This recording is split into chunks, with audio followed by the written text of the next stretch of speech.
allons prier et remettre ce temps entre les mains du Seigneur et demander juste son onction sur la session de ce matin et nous attendre à lui. Parce que lorsque sa parole est proclamée, lorsque sa parole est communiquée et prêchée, il y a de grandes choses qui s'opèrent. Dans sa parole, il y a la guérison. Dans sa parole, il y a le miracle. Dans sa parole, il y a la délivrance. Vous connaîtrez la vérité vous affranchira. Dans sa parole, il y a le succès, comme il a dit à Josué, invite que ce livre ne s'éloigne point de ta bouche, médite-le, et c'est alors que tu réussiras. Dans sa parole, il y a la sanctification. Sanctifie-les par ta vérité, ta parole est la vérité. Dans sa parole, il y a l'élévation. Dans sa parole, il y a tout ce dont nous avons besoin. Jean 1, verset 4, dans sa parole se trouve la vie. Alors, prions ce matin que son onction brise les jougs, et que son onction conduise les prédicateurs, que sa parole soit libérée, et que cette parole nous fasse du bien. Éternel notre Dieu, notre roi, Dieu disons merci pour aujourd'hui. Merci pour notre vie, merci pour le privilège que nous avons de te découvrir encore aujourd'hui. Le privilège que nous avons, Seigneur, de te voir à l'œuvre. Si tu as permis que nous puissions jouir de cette journée, nous puissions entrer dans cette journée, c'est que tu as déjà les provisions pour nous. Tout ce dont nous avons besoin pour vivre un jour glorieux, tu nous les as donnés. Et nous savons, comme Jérémie l'a dit, que tes bontés ne sont pas épuisées, que tes compassions ne sont pas à leur terme. Elles se renouvellent chaque matin. Alors déjà, tes bontés sont renouvelées pour nous. Tes compassions sont renouvelées pour nous. Ô Père, te disons merci. Nous prions de bénir chaque internaute, de bénir tous ceux qui sont en train de suivre et tous ceux qui suivront, Seigneur. De bénir nous aussi ici, de bénir les prédicateurs et de faire du bien à chaque âme, Seigneur. Glorifie ton nom. Élève ta parole au-dessus de nos pensées, au-dessus des nouvelles, des informations de ce monde. Élève ta parole dans nos cœurs aujourd'hui. Nous te disons merci et nous avons prié en ton nom précieux. Amen. Chers amis, que le Seigneur vous bénisse. Comme on l'a dit hier, voilà les restrictions en vigueur dans le monde dans cette lutte contre le coronavirus ne nous permettent pas de nous rassembler physiquement, mais cela ne nous empêche pas de nous rassembler virtuellement. Et c'est aussi efficace, n'est-ce pas? Voilà, hier, quelqu'un l'a dit, j'ai beaucoup aimé, que cette situation nous apprend à adorer Dieu autrement. Et c'est vrai que, voilà, nous pouvons toujours adorer le Seigneur. Alors donc, merci d'aimer ce que nous faisons, malgré les insuffisances, voilà, parce que nous savons qu'il y a des insuffisances en termes d'intégrité, d'éclat, de la lumière, en termes de son, tout ça là. Et merci d'aimer ce que nous sommes en train de faire, parce que l'essentiel de la communication de la parole de Dieu, nous avons performé au fur et à mesure. Alors donc, que le Seigneur vous bénisse, vous pouvez identifier les gens, vous pouvez partager et aider le maximum à profiter, parce que voilà, c'est la fête de la résurrection de notre Seigneur Jésus-Christ, et cela ne doit pas passer inaperçu. Non, cela ne doit pas passer inaperçu. Jésus doit être élevé, Jésus doit être entendu, Jésus doit être adoré. Et donc, soyez bénis. Et nous allons chanter un chant, juste un chant, ok? Vous n'êtes pas obligé de faire louange ou ailleurs, juste ce que vous pouvez faire. Donc, on va juste chanter un chant, et après, nous allons recevoir la première intervention. Et restez connectés, ça va vous faire du bien. Que le Seigneur vous bénisse. Amen. Amen.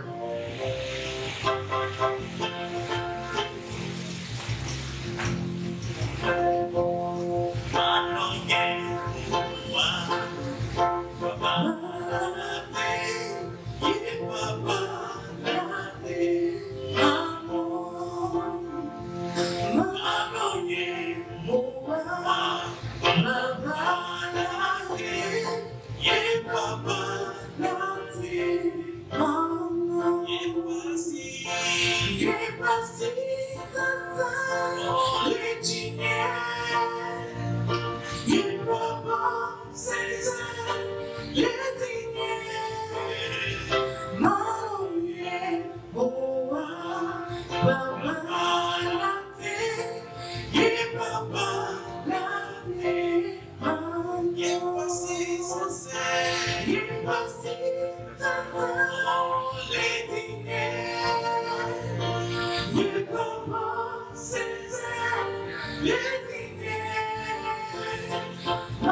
Merci beaucoup.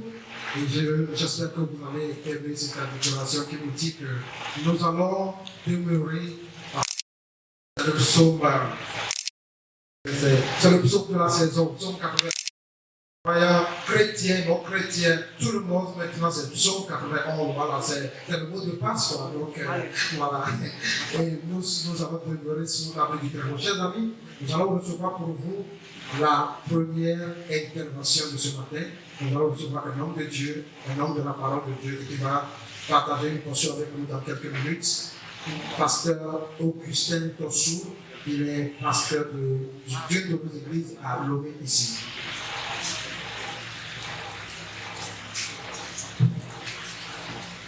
Bravo à Dieu, c'est un grand privilège.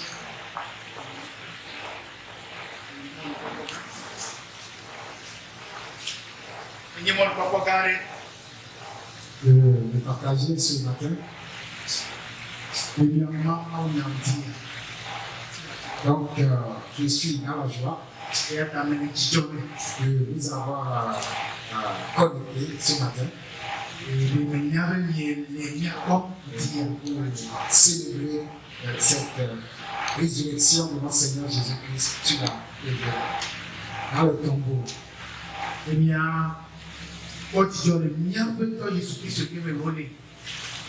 est ressuscité. Il est vivant. Elle a pris. Alors prions. Seigneur, bénis cette portion. Fais du bien à chacun de nous. Au nom de Jésus-Christ. Amen. Amen. La prière, nous l'avons entendu ici. Proclamer la Seigneurie de Jésus-Christ. Et nous montrer le chemin de la gloire. L'humilité et l'obéissance. Et ce matin, j'aimerais aussi lire le texte Philippiens 2, le verset 9 et 10. Il est écrit, c'est pourquoi. Alors c'est un résultat, là c'est une conclusion, une conséquence. Dieu l'a souverainement élevé et il lui a donné le nom qui est au-dessus de tout nom. Enfin, au nom de Jésus, tout genou fléchisse dans les cieux, sur la terre et sous la terre. Amen. Amen. Amen. Et le verset 11 dit, et que toute langue confesse que Jésus-Christ est le contexte de ce passage. L'apôtre Paul était en train d'exhorter l'église de Philippe à avoir les mêmes sentiments qui étaient en Jésus-Christ. Il a parlé de Jésus-Christ, le premier exemple. Il s'est abaissé lui-même. Il a accepté de s'humilier, se rendant obéissant jusqu'à la mort, même jusqu'à la mort de la croix. Et ce mot humilié, c'est humilié, il s'est humilié. Il a produit la conséquence du verset 9 et 10.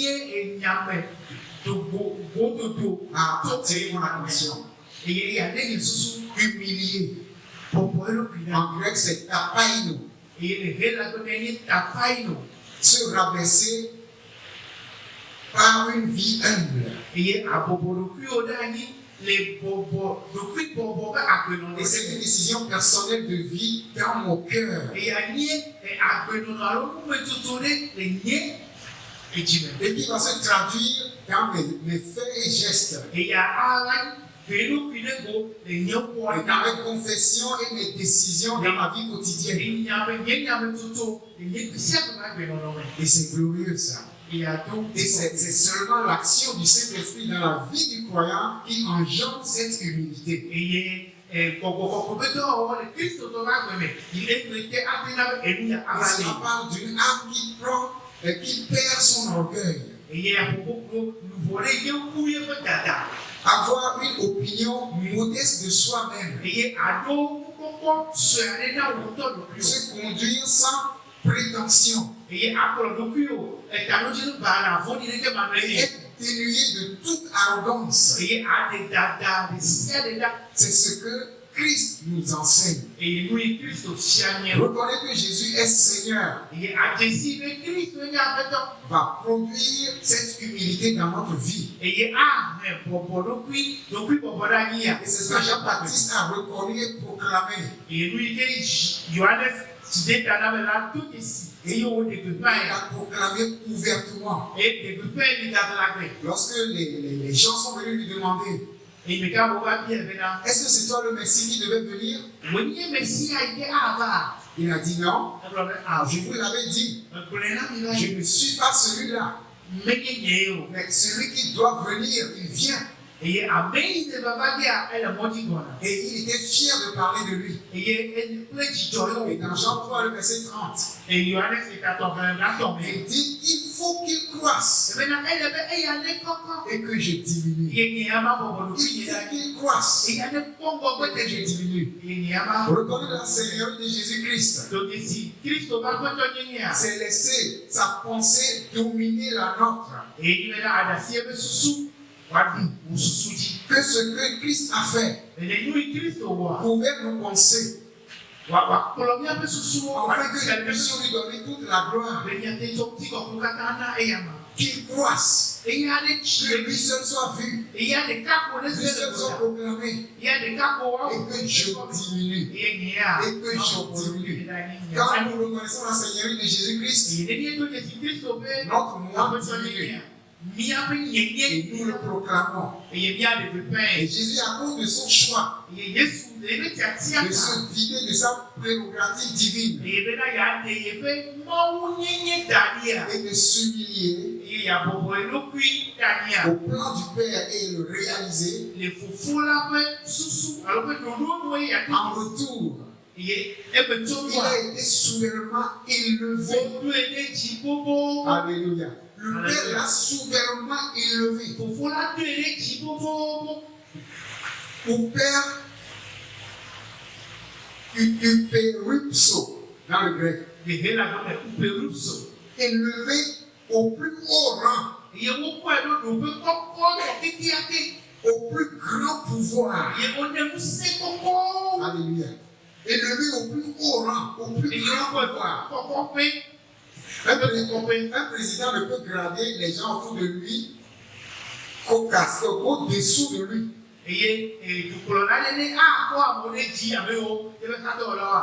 On va souvent aller dire je te nomme hors de l'ordre. Toutes ces choses, les grades que les présidents donnent, c'est en dessous de ce qu'eux ils sont.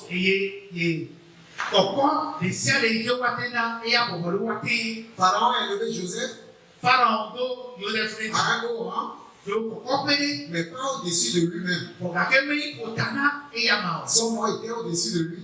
Mais ici, à cause de l'humilité de Jésus-Christ, le Père l'a suprêmement élevé.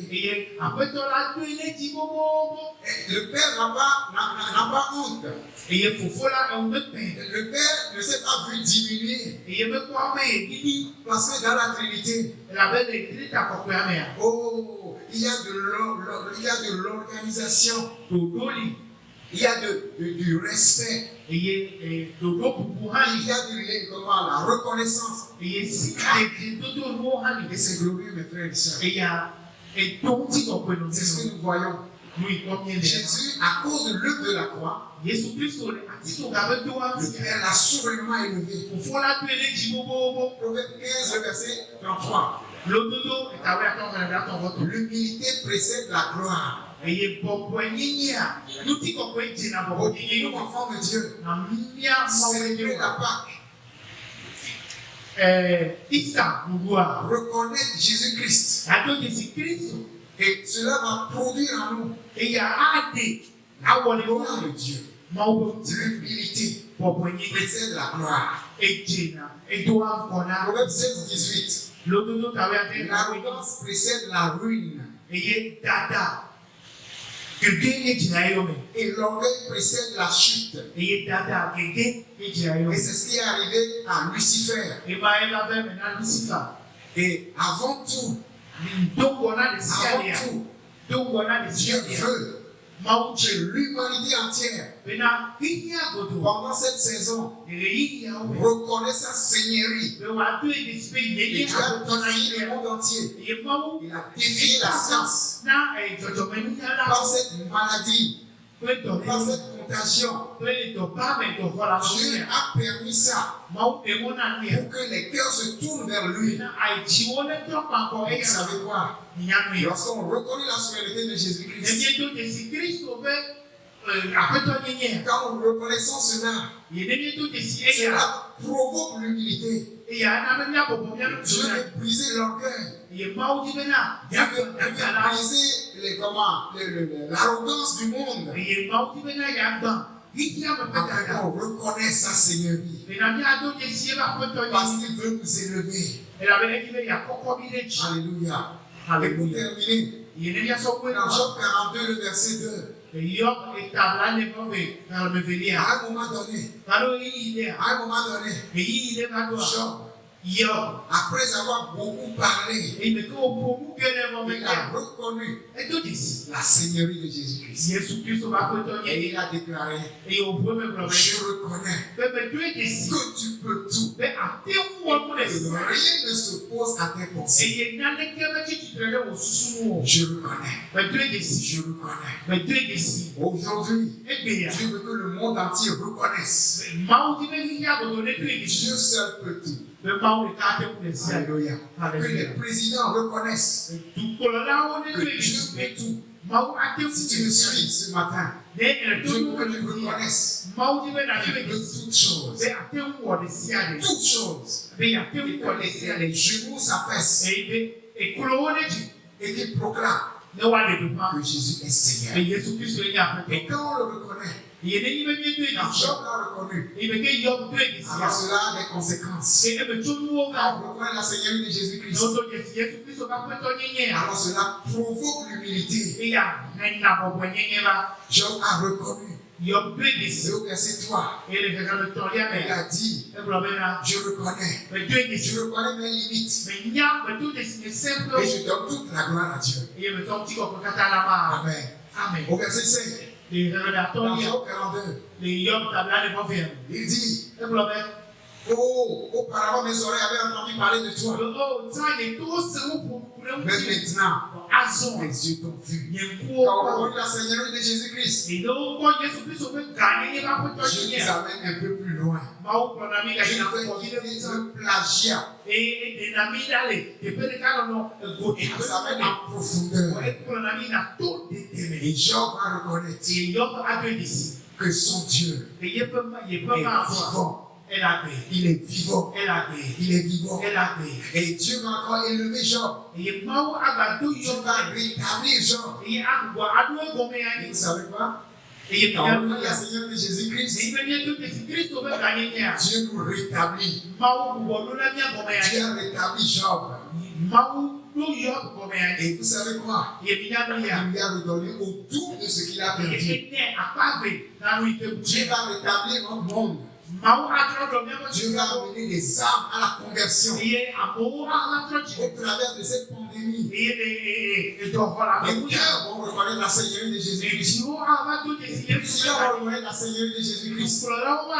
Ils vont s'agenouiller dans leur salon. Ils vont prier au Seigneur. Et Dieu va rétablir. Dieu va rétablir. Enfant de Dieu, proclame la Seigneurie de son Dieu. Humilie-toi. Et il va t'élever. Il va t'élever pour sa gloire. Au nom de Jésus-Christ. Amen. Seigneur vous bénisse. Amen.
Merci beaucoup, merci à Pasteur Augustin pour cette première portion. Alors, il arrive que ceux qui nous suivent par Facebook, sur Facebook, que la vidéo se coupe. Mais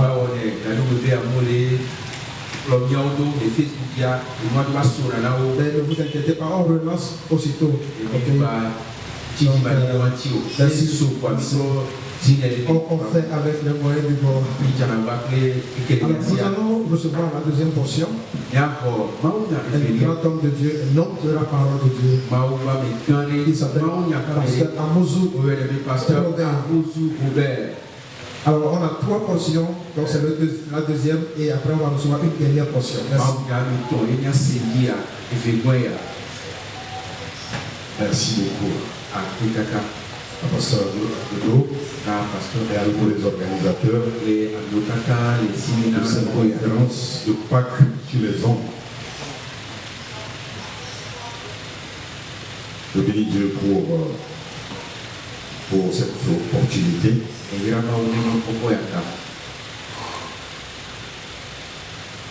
Merci vraiment à Dieu. Et pour le thème de cette conférence, de cette convention,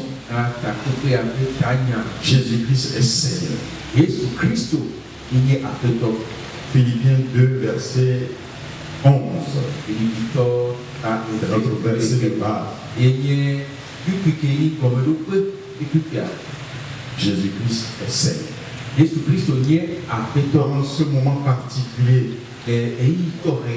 où nous sommes confinés, où tout a changé, où l'homme est défié, n'est-ce pas le moment de dire Jésus-Christ est Seigneur, de confesser cela?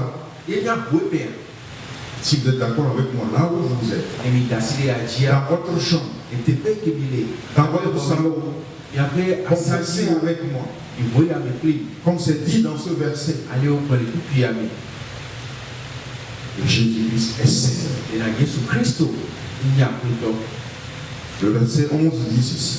Et que tout le monde confesse que Jésus-Christ est Seigneur, à la gloire de Dieu le Père.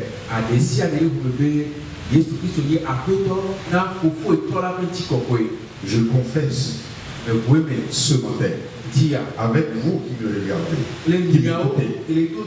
Jésus-Christ est Seigneur. Philippiens 2, du verset 5 au verset 11, parle dans son contexte de la pénose. C'est l'exemple de Jésus qui, par une grande grâce, une grâce incomparable, s'est dépouillé lui-même.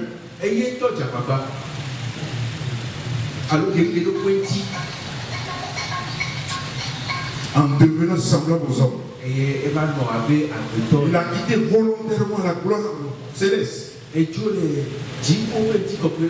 pour venir sur cette terre. A souffert. Et c'est la période, n'est-ce pas, de Pâques. A souffert jusqu'à la mort.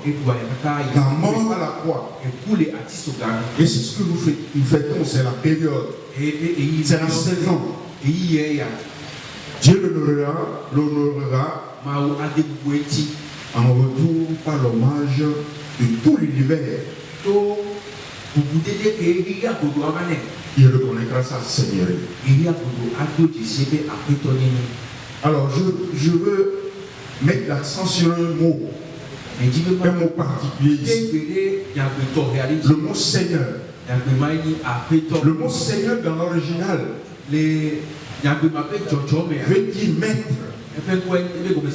Celui qui a une personne ou une chose, ou à qui une personne ou une chose appartient. Suivez-moi bien. Sur quoi il a un pouvoir de décision. Celui qui a un pouvoir de décision. En ce moment de Covid-19,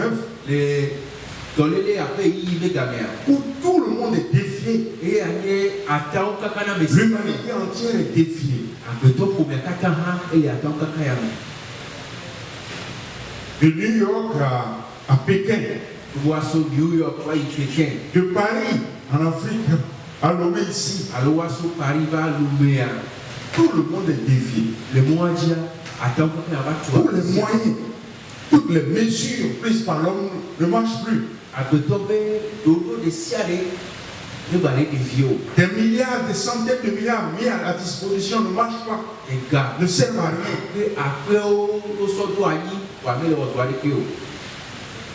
N'est-ce pas le moment de déclarer que Jésus-Christ est Seigneur? Que c'est lui seul qui a pouvoir de décision sur ce que nous traversons, sur cette pandémie, sur cette maladie. Dieu seul a pouvoir de décision. Et s'il te plaît, toi qui m'écoutes ce matin, ou qui me regarde, si tu veux le salut, si tu veux te sauver, comme il est montré partout dans le monde, les Américains meurent par centaines par jour. Alors que c'est un pays qui n'accepte pas qu'un seul membre de leur pays, un seul citoyen américain meurt. Mais aujourd'hui, ils assistent à cela. Alors si tu veux être mis à part, si tu veux être protégé, si tu veux te sauver, crois au Seigneur Jésus.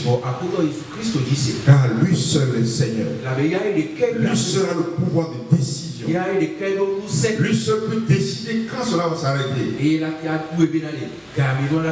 Dans Acte 16, un chapitre est lié à Philippiens. Alors que l'apôtre était en Philippe et qu'il a été arrêté, Dieu est intervenu et il a atomisé les fondations de cette prison et il a sauvé. Alors que le geôlier voulait se donner la mort, l'apôtre Paul l'a empêché de le faire. Et il a voulu savoir que faire. Aujourd'hui, comme toi, là où tu es dans ta chambre, là où tu es dans ta position confinée, tu peux poser cette question: que faire? Et au verset 31, Paul et Silas lui disent: crois au Seigneur Jésus et tu seras sauvé, toi et ta famille. Oui, seul Jésus peut te protéger, te sauver, te mettre à l'abri de cette contagion, cette maladie. Dieu l'a déjà fait dans le passé. Il a fait pour Noé et sa famille. Au moment où il a fait fondre le déluge sur le monde entier. Il a demandé que Noé et sa famille se réfugient dans une arche qui préfigure de Jésus-Christ. Et quelle que soit la durée de cette déluge, du déluge, Noé et sa famille étaient épargnés. Aujourd'hui, Jésus-Christ est notre arche. Réfugie-toi en Jésus et tu seras en sécurité, en sûreté. Et tu seras épargné.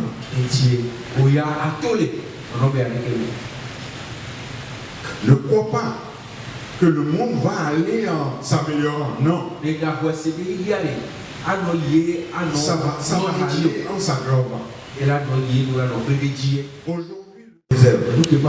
pour ce monde pervers qui refuse la seigneurie de son fils, alors qu'il a élevé au-dessus de tout. Mais vous qui croyez, soyez au repos, soyez apaisés, soyez même dans la joie dans votre cœur. Parce que vous êtes dans l'arche. Comme Noé qui était dans l'arche avec sa famille a été épargné. Comme le peuple de Dieu en Égypte était dans des maisons dont les portes étaient marquées du sang de l'agneau. De la même manière, quelle que soit votre peur, quels que soient vos questionnements, Dieu va vous épargner. Car la Bible dit dans Romains 8, verset 32, car lui qui n'a point épargné son propre fils, mais qui l'a livré pour nous tous, comment ne nous donnera-t-il pas toutes choses avec lui? Dieu qui nous a donné son fils, qui a livré son fils pour nous, qui a sauvé la croix, il va nous donner, il va nous mettre là-bas, il va nous protéger durant les moments de pandémie, durant ces moments difficiles. Alors viens à Jésus et déclare avec moi aujourd'hui, Jésus, c'est Seigneur. Je sois venu pour ta vie, parce que je crois que nous qui croyons en Jésus-Christ, nous sommes dans l'arche. Nous sommes dans l'arche. Quels que soient les flots du déluge, quels que soient les vents, est-ce que la pandémie ou quoi, nous allons sortir indemnes. Parce que Jésus-Christ est Seigneur. Et lui seul a pouvoir nous décider. Que Dieu te bénisse. Amen. Amen.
Christ est la vie, Christ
qui vit, alléluia. C'est Jésus qui vit en moi. Amen. C'est vrai, c'est Amen. Jésus qui vit en nous. Nous croyons que nous confessons. Merci. Pour le musical.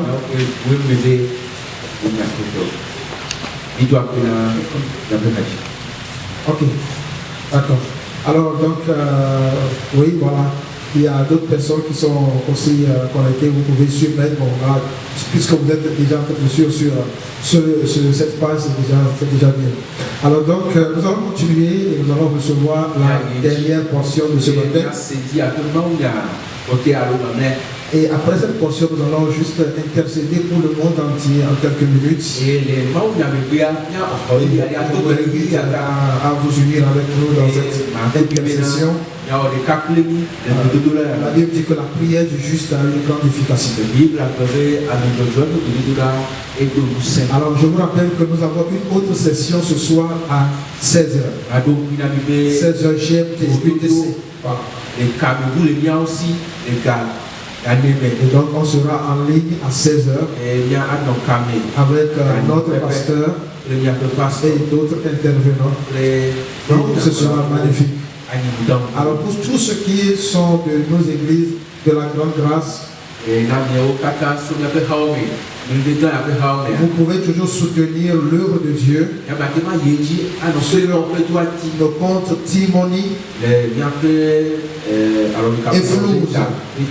Alors le Timoni c'est le 90 01 66 99. 90 01 66 99. Et le Flouz c'est 98 10 65 02. 98 10 65 02. Voilà. Alors, mais si vous êtes à l'extérieur du pays, vous êtes dans d'autres pays africains, vous êtes en Europe, aux États-Unis, en Asie, partout, et vous voulez soutenir l'œuvre de Dieu, écrivez-nous en inbox et on saura comment vous diriger. Que Dieu vous bénisse. Alors nous avons pasteur Joël Lotou. Il est pasteur d'une de nos églises à Lomé au Togo.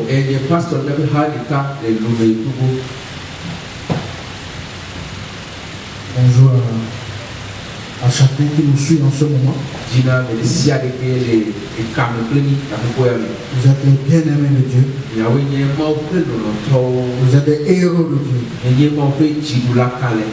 voulons ce matin bénir Dieu pour vos vies. Bénir Dieu pour cette opportunité qu'il nous donne. D'ouvrir le livre encore. Cette période pascale. Alors que tout rassemblement est suspendu. Dieu nous donne quand même la grâce de continuer par vivre,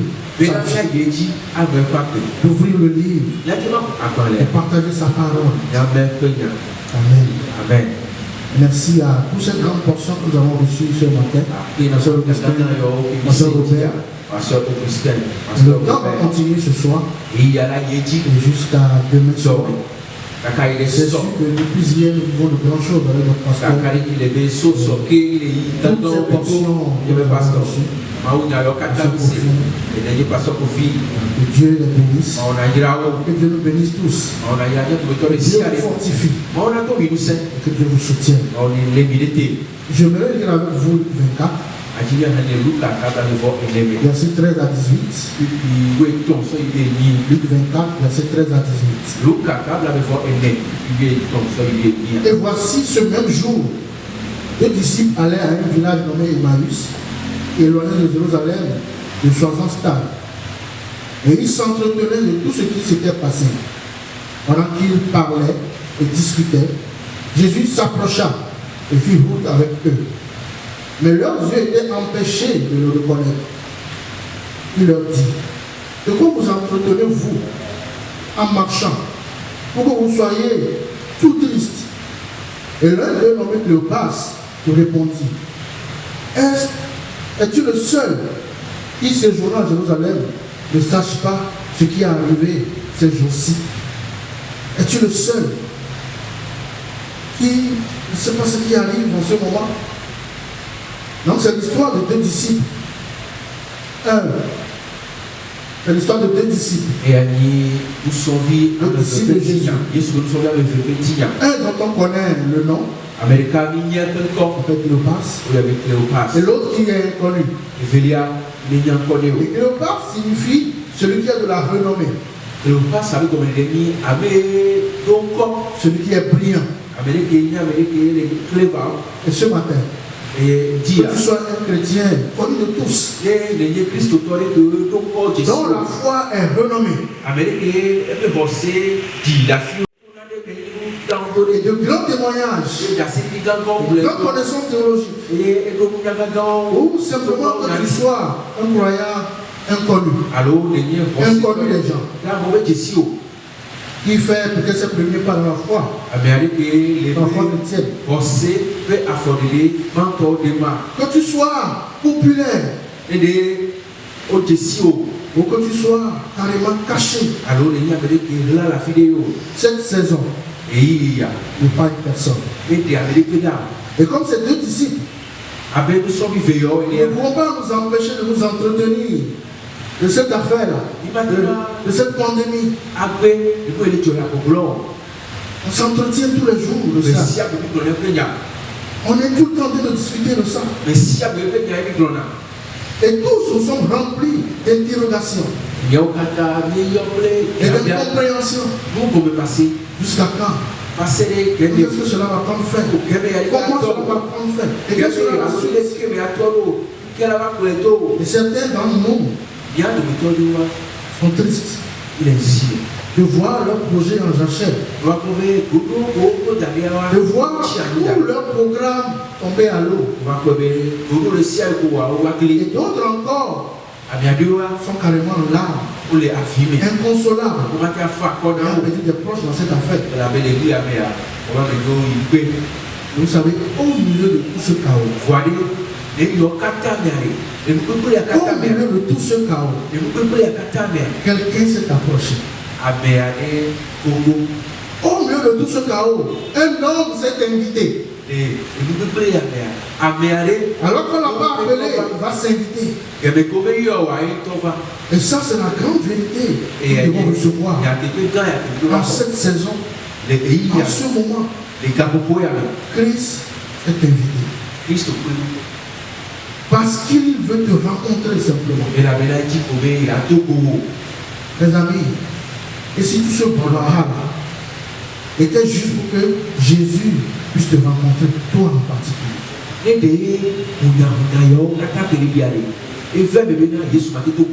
Parce que Jésus veut te rencontrer. Jésus veut te rencontrer. Les disciples d'Emmaüs étaient frustrés. Parce qu'ils avaient une fausse attente. Ils attendaient ce que le Messie les délivre de la domination romaine. Et ils étaient déçus. Ils étaient déçus. Parce que simplement, ils n'avaient pas la bonne compréhension du ministère de Jésus. Malheureusement, le christianisme d'aujourd'hui amène les gens à cette fausse attente aussi. Malheureusement, le christianisme d'aujourd'hui amène les gens à une fausse attente. Nous avons tous beaucoup d'attentes en cette période. Beaucoup d'attentes. Et souvent déçus. Mais au milieu de nos situations, au milieu de cette pandémie, mes amis, il y a une attente qui ne va jamais nous décevoir. Il y a une attente qui ne va jamais nous décevoir. C'est s'attendre à rencontrer Dieu. S'attendre à rencontrer Dieu. Parce que Dieu veut te rencontrer. Dieu veut te rencontrer. Une rencontre qui va rallumer et ranimer le feu pour la vie de Dieu. Une rencontre qui va rallumer et ranimer le feu pour les choses de Dieu. Une rencontre où ces engagements sont renouvelés. Une rencontre où ces précieuses promesses sont réitérées et sont mises à jour dans ta vie. Dieu veut te rencontrer. Une rencontre qui va bouleverser, qui va transformer ta vie à jamais, mais pour le meilleur. Pour ce matin, en cette saison, attends-toi à rencontrer Dieu. Attends-toi à rencontrer Dieu. Parce que Dieu veut te rencontrer. Il s'est invité, il s'est approché. Juste de rencontrer. Cette rencontre va changer beaucoup de choses. Et cette rencontre va t'amener à une seule confession. Jésus-Christ est Seigneur. Jésus-Christ est Seigneur. Dans le haut début de l'histoire, les deux disciples racontaient à l'étranger qui s'est joint à eux dans la marche. Il lui racontait l'histoire de Jésus-Christ de Nazareth. Un prophète puissant en œuvre et en parole. Verset 19. Il racontait l'histoire de Jésus de Nazareth, un prophète puissant en action, puissant en œuvre, puissant en parole. Et vous savez, à la fin de l'histoire, au verset 34, leur confession change. Ils vont dire que Jésus-Christ est Seigneur.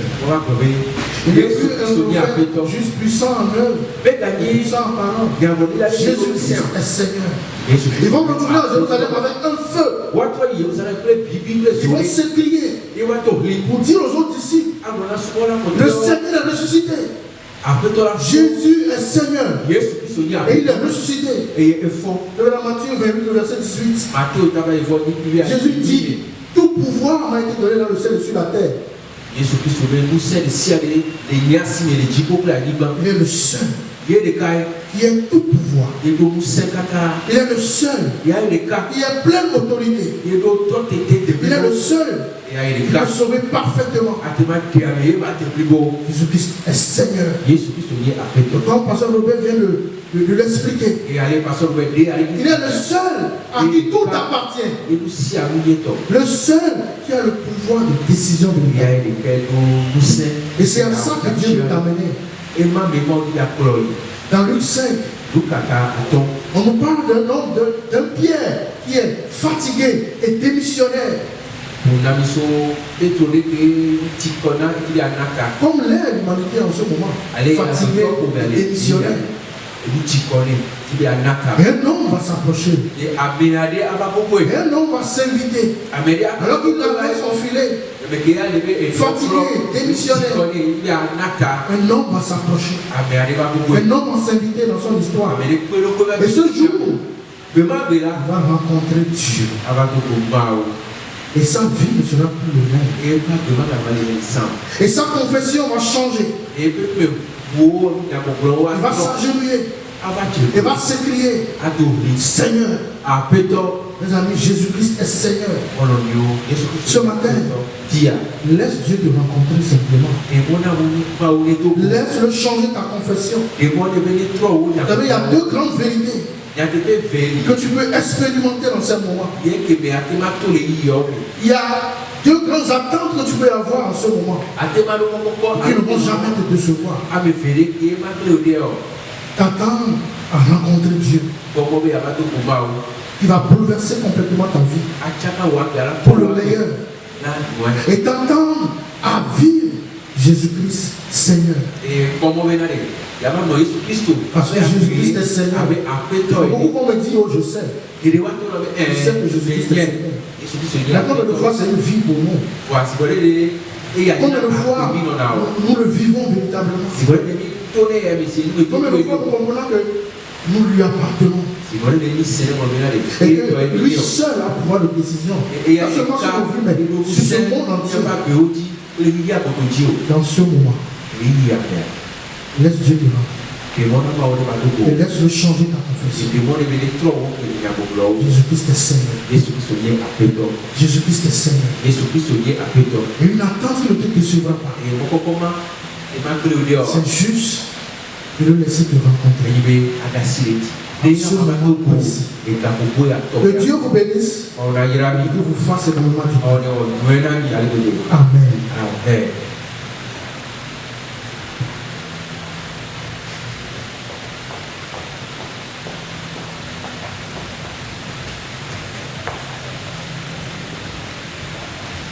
Jésus est Seigneur.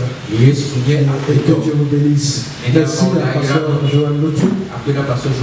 Et ce soir, je le répète, 16h GMT, temps universel, on va reprendre une autre session. Et on aura le privilège d'écouter notre pasteur. Et encore une fois, pasteur Joël Lotou. Ils sont les orateurs de ce soir. En fait, je vais dire cet après-midi. Alors, chers amis, comme on l'a dit, on va juste inviter pasteur Kofi. Et il va prier, intercéder pour le monde entier. Et vous aussi, vous pouvez vous joindre à nous. Prier pour ce qui se passe dans ce monde. Prier pour le corps médical. Prier pour tous ceux qui sont en charge dans la lutte contre cette pandémie. Priez pour nos pays. Juste en communion avec le Seigneur. Téléchargeons sur lui. Nous allons prier, intercéder pour le monde entier.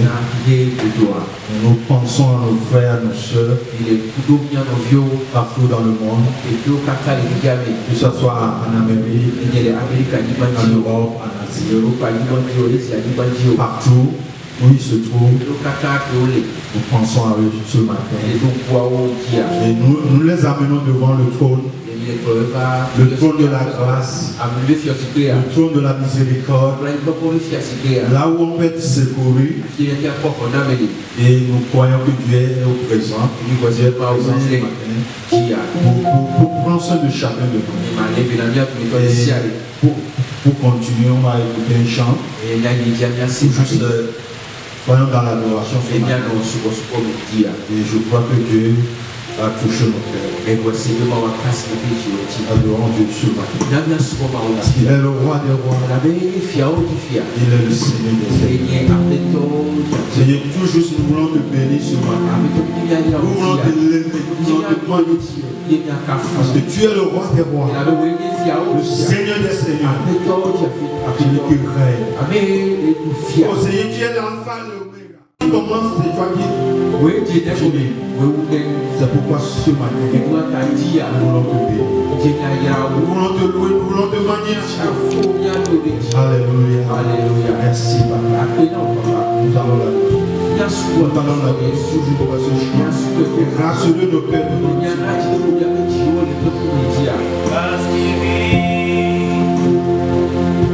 je n'ai rien à craindre, mais demain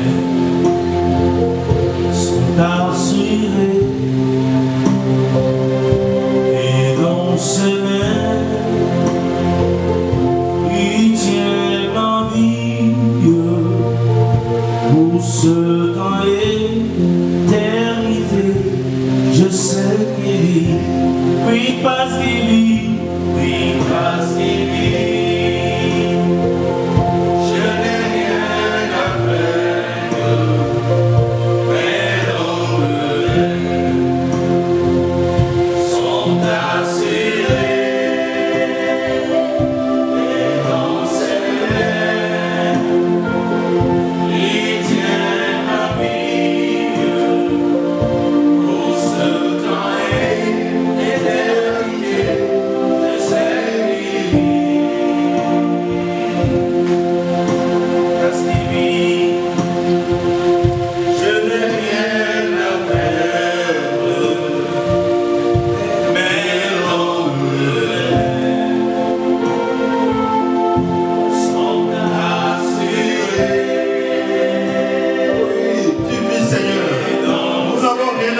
Prions, Seigneur, pour ta protection.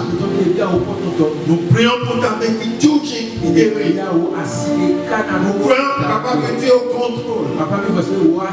Tu es le Dieu qui guérit. Nous prions pour ceux qui sont touchés par cette pandémie de coronavirus. Prions, Seigneur, de les toucher maintenant. De les guérir, Seigneur. Parce que tu es capable. Rien n'est possible à toi. Oh Seigneur. Parce que tu es le même. Hier, aujourd'hui, éternellement. Tu ne changes pas. Seigneur, pas de passé. Tu as guéri les malades. Tu as changé la vie des gens. Nous croyons, Seigneur, que tu es le même aujourd'hui. Que tu n'as pas changé. Que ce matin, que tu es vivant, que tu peux toucher au lac.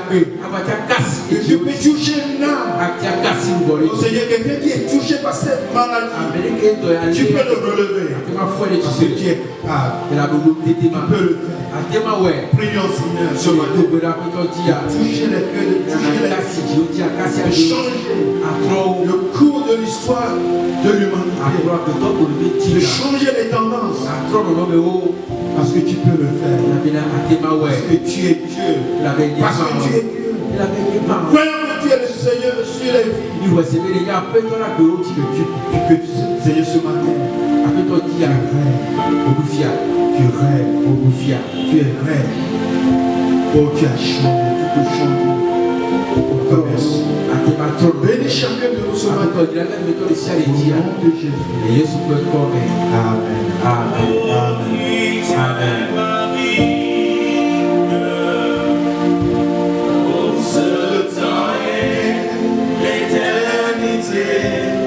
Je sais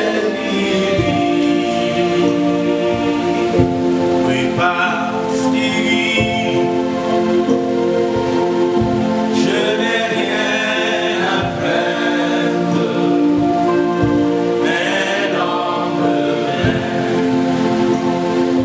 Seigneur, nous te bénissons pour cette session ce matin. Merci pour tout ce que tu nous as communiqué. Merci aussi pour les orateurs. De bénir aussi la session de cet après-midi à 16h au GMT. De bénir les intervenants de ce soir. De bénir chaque internaute en ce moment. Que ta paix qui surpasse toute intelligence garde le cœur de chacun.